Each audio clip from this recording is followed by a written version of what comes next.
அன்னை வேளாங்கண்ணி ஒரு அற்புதமான அன்பின் கதை.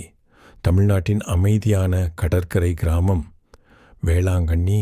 அங்கு ஒரு அன்பின் அற்புதம் நடந்தது.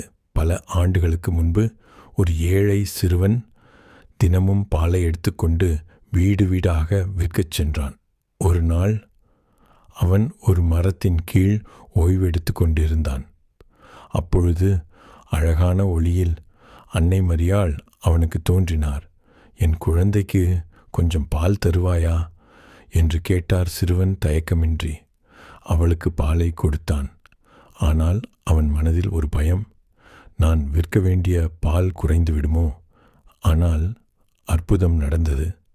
அவன் குடுவை காலியாகவில்லை, அது மீண்டும் நிரம்பியது. அவன் இதயம் அன்பால் நிரம்பியது.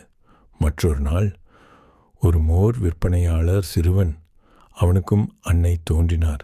அவன் கொடுத்த அந்த ஒரு கிண்ண மோர் அவனது வாழ்க்கையை மாற்றியது. அவனது குறைபாடு அதே நேரத்தில் குணமடைந்தது. இதே அன்னை ஒரு நாள் புயலில் சிக்கிய கப்பலில் இருந்தவர்களையும் காப்பாற்றினார். கடல் கொந்தளித்தது. அவர்கள் பயத்தில் அழைத்தார்கள், அன்னையே எங்களை காப்பாற்று. அந்த நொடியில் புயல் அமைதியானது. அவர்கள் உயிருடன் கரை சேர்ந்தார்கள். அவர்கள் அந்த இடத்தில் ஒரு ஆலயம் கட்டினர். இன்று வேளாங்கண்ணி அன்னை ஆலயம். ஆயிரக்கணக்கான மக்களின் நம்பிக்கையின் வீடு.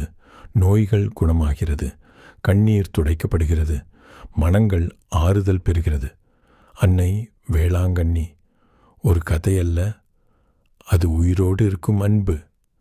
இன்று அவள் உன்னிடம் கேட்கிறாள், என் குழந்தையே, நீ என்னை நம்புகிறாயா?